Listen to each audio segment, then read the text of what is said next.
ఒక రైట్ మెంటర్ని చూస్ చేసుకోవడం వల్ల టైం, మనీ, ఎనర్జీ ఈ 3 సేవ్ అవుతాయి. ఒక టాపిక్ చెప్తున్నప్పుడు ఎవరైనా ఏదైనా డౌట్ రైజ్ చేస్తే సో అది వాళ్ళకి క్లియర్ అయ్యే వరకు మీరు ముందుకెళ్లకుండా వాళ్ళకి క్లియర్ అయిన తర్వాతనే మీరు ముందుకెళ్ళేవారు.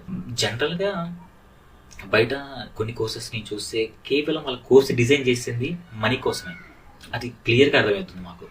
కానీ మీరు అలా కాకుండా ఒక నాణ్యమైన రైటర్స్ని అందించాలి.